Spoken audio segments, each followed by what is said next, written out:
श्री गुरुभ्यो नमः। हरि ओम। दीपावली के स्पेशल सीरीज में आप सबका फिर से स्वागत है। इस सीरीज में हम दीपावली का महत्व और इतिहास जानने की कोशिश कर रहे हैं। पिछले वीडियो में हमने नरक चतुर्दशी दिन के बारे में जाना था। नरक चतुर्दशी दिन के बाद आता है दीपावली अमावस्या। उस दिन लक्ष्मी देवी की पूजा की जाती है। उसके बाद आता है कार्तिक मास का पहला दिन बलि प्रतिपदा। आज हम इसी दिन के बारे में जानने की कोशिश करेंगे।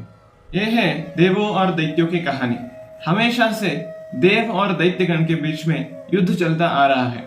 समुद्र मंथन के बाद अमृत देवगण को प्राप्त हुआ। अमृत पीने के बाद बहुत शक्तिशाली बने देव सारे दैत्यों को हरा दिए। उस समय दैत्यों के राजा था राजा बलि चक्रवर्ती। वो असुर कुल प्रजात होते हुए भी महासात्विक और विष्णु भक्त भी था।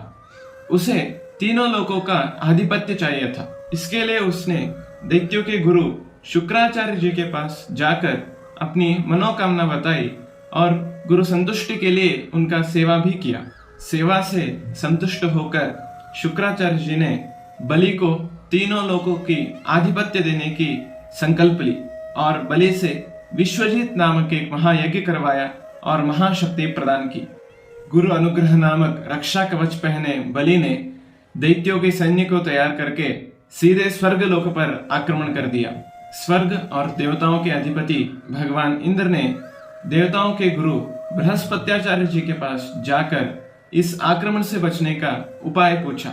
गुरु बृहस्पति ने अपने दिव्य दृष्टि से देखा कि इस वक्त राजा बलि को शुक्राचार्य जी के तपोबल प्राप्त है।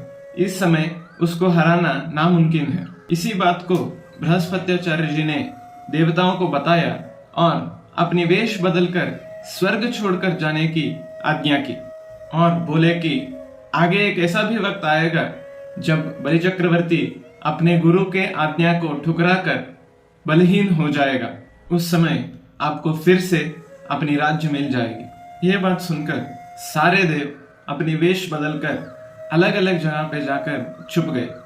इस तरह बलि को स्वर्गाधिपत्य और तीनों लोगों का आधिपत्य मिल गया। जब बलि सर्वाधिकारी बना तब गुरु शुक्राचार्य जी ने बलि से 100 अश्वमेध याग करवाया।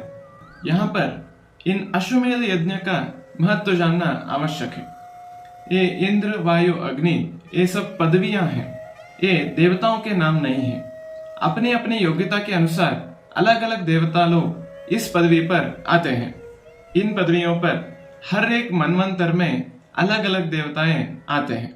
यहाँ पर मनवंतर कालमान जानने की कोशिश करेंगे। जैसे हमें पता है 4 युग होते हैं, कृतयुग, त्रेता युग, द्वापर युग और कलयुग। इन चारों युगों को मिलाने से बनता है एक महायुग। ऐसे 71 महायुग यानी 71 महायुग से बनता है एक मनवंतर। ऐसे कुल 14 मनवंतर होते हैं। उन 14 मनवंतर को मिलाकर बनता है एक कल्प। ऐसे हर मनवंतर में देवताओं के पदवियों पर अलग अलग देवताएं आते हैं। अभी चल रहा है वैवस्वत मनवंतर और अभी के इंद्र पदवी पे विराजित हैं देवता पुरंदर। और जो अगला मनवंतर है वो है सावर्णी मनवंतर। जो भी 100 अश्वमेध याग करेगा वो इंद्र पदवी पे आने के लिए योग्य होगा। इसी के लिए राजा बलि ने भी 100 अश्वमेध याग किया। राजा बलि भी इंद्र बनने के लिए योग्य है, लेकिन इस मनवंतर में नहीं, मतलब वैवस्वत मनवंतर में नहीं। वो अगले आने वाले मनवंतर यानी सावर्णी मनवंतर पर इंद्र बनने वाला है। लेकिन वो इसी मनवंतर में स्वर्ग लोक पर अधिपति हो गया है। ये सब घटना को जानकर देवताओं की माता अदिति बहुत दुखित हो गई। जिस समय पर अपने पुत्र स्वर्ग पर अधिपति होने चाहिए थे, उसी समय पर दैत्य के अधिपति स्वर्ग को आक्रमण कर लिया था। इस बात को माता अदिति ने अपने पति और देवताओं के पिता ऋषि कश्यप जी को बताया। अपने पत्नी के दुख देखकर ऋषि कश्यप ने अदिति देवी को एक व्रत के बारे में बताया। वही है पयोव्रत। पयोव्रत से भगवान विष्णु की पूजा करो, उसकी आराधना करो, वो अवश्य एक मार्ग दिखाएगा और फिर से देवताओं को स्वर्गाधिपत्य मिल जाएगा। ऐसे ऋषि ने बताया। माता अदिति ने ऋषि कश्यप की बात सुनकर पयोव्रत को महाभक्ति भाव से निभाया और 12 दिनों तक सिर्फ भगवान को अर्पित पयः यानी दूध को स्वीकार किया और सज्जनों का सेवा किया। इस कठिन व्रत से भगवान विष्णु संतुष्ट होकर माता अदिति के सामने प्रकट हो गए। माता अदिति भगवान को स्तोत्र करते हुए अपने मन के दुख को बताया। देवी के प्रार्थना को सुनकर भगवान बोले कि मैं स्वयं तुम्हारा पुत्र बनकर अवतरित होऊंगा और तुम्हारी इच्छा को पूर्ण करूंगा। कुछ समय बाद भगवान विष्णु स्वयं अदिति और कश्यप के पुत्र बनकर पैदा हुए। वही है भगवान वामन। अवतरित होते ही अपने काम करने के लिए उत्सुक भगवान ने 8 वर्ष का वटु बन गए और अपना उपनयन करवा के ब्रह्मचारी रूप धारण किया। भगवान के उपनयन देखने के लिए सारे देवता लोग उधर प्रकट हो गए थे। ऐसे महातेजस्वी वटु रूप धारण करके भगवान वामन ने बलि चक्रवर्ती के यज्ञशाला की ओर बढ़े। जब भगवान ने उस यज्ञशाला के अंदर प्रवेश किया, जब वहां के सारे लोग भगवान को देखकर महा आश्चर्यचकित रह गए। सोच रहे थे कि क्या ये अग्निदेव ही स्वयं आए हैं या सूर्य ही प्रकट हो गया है। इतना आकर्षित रूप था भगवान वामन का। बलि चक्रवर्ती भी इस तेजस्वी वटु का स्वागत किया, उनको महान आसन पे बिठाया और उनके पाद पूजा किया। सारे सत्कार करने के बाद बलि ने वामन को बोला कि आप जो भी चाहिए उसको मांग सकते हैं। ये तीनों लोगों का आधिपत्य मेरे पास है। आप भूमि मांगोगे, आप आभरण मांगोगे, आप संपत्ति मांगोगे, आप जो मांगोगे मैं देने के लिए तैयार हूं। तब वामन ने बोला कि मैं तो सिर्फ एक छोटा सा ब्रह्मचारी हूं, मुझे ये सब बिल्कुल नहीं चाहिए। मुझे सिर्फ 3 पाद भूमि दान में चाहिए, उसको दे दो, उतना ही मुझे काफी है। अधिकार के अहंकार में द्रुप्त बलि सोचा कि इस वटु को अपने हित के बारे में सोचने को नहीं आता, ये तो मंदमती है। उसी समय शुक्राचार्य जी को पता चल गया था कि ये महातेजस्वी ब्रह्मचारी कोई और नहीं बल्कि नारायण ही है। इसी बात को जाकर उन्होंने बलि को बताया और बोला कि ये वामन देवताओं की तरफ से आया है और ये स्वर्ग को देवताओं को वापस दिलाने के लिए आया है। ये 3 पाद भूमि के नाम पर तीनों लोग तुमसे छीन जाएगा, इसको कोई दान मत दो।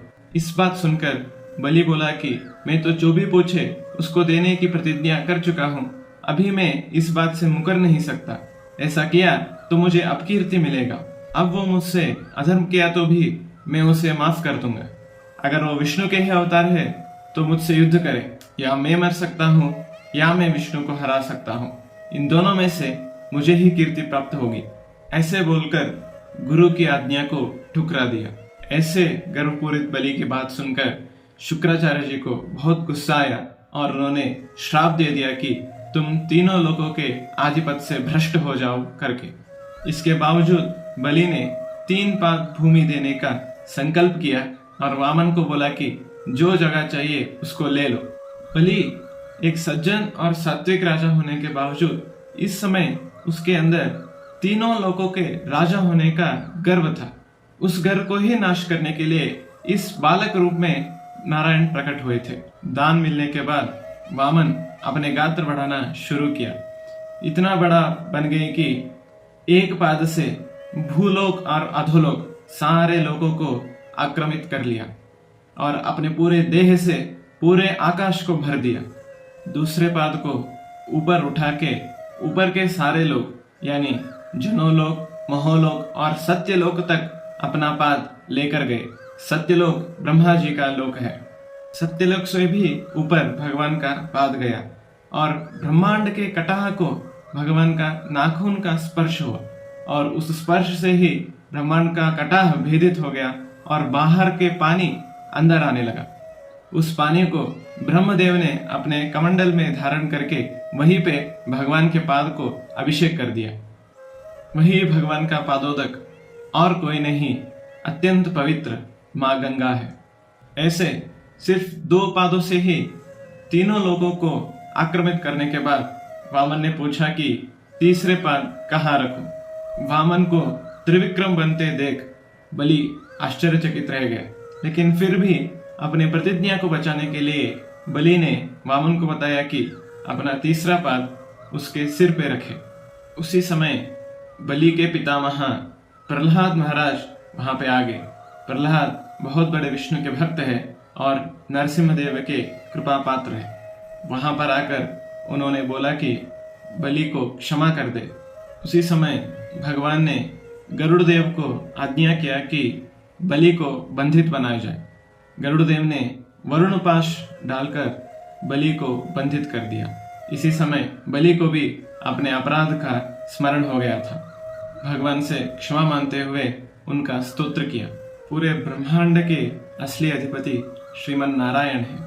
उपनिषद से हमें पता चलता है कि ईशावास्यमिदं सर्वं यत्किंच जगत्यां जगत तेन त्यक्तेन भुंजीताः मावृतः कस्य सिद्धनम, यानी इस पूरे ब्रह्मांड में ईशावास्य है, यानी भगवान का वास है। जो भी हमें मिलता है उसके अनुग्रह से मिलता है। उसका स्मरण हमें हमेशा होना चाहिए और जो भी हमारे पास है उसके ऊपर अहंकार बिल्कुल भी नहीं होना चाहिए। इसी शिक्षा को देने के लिए भगवान ने अपना निज स्वरूप दिखाया और बलि का निग्रह किया। जब बलि उसका अपराध जानकर भगवान से प्रार्थना किया तब भगवान ने उसका बंधन मोचन कर दिया और बलि से बोला कि अब तुम सारे दैत्यों को लेकर सुतल लोक में वास करो। अगले मनवंतर में तुम अवश्य इंद्र बनोगे। तब तक सुतल लोक में तुम्हारे घर के द्वारपाल बनकर मैं तुम्हारी रक्षा करूंगा। हमेशा मेरा दर्शन तुम्हें होता रहेगा। ऐसे बलि को अनुग्रह करते हुए सारे देवताओं को अपना स्वर्गलोक फिर से वापस दिलवाया। ऐसे भगवान के अनुग्रह से इंद्र को फिर से स्वर्गाधिपत्य मिल गया। जिस प्रतिपदा के दिन ये घटना घटित हुई वही बलि प्रतिपदा नाम से प्रसिद्ध हो गया। चलिए इस साल की दीपावली को भगवान की इस वामन अवतार की कथा को याद करते हुए मनाते हैं। दीपावली की बहुत बहुत शुभकामनाएं। धन्यवाद।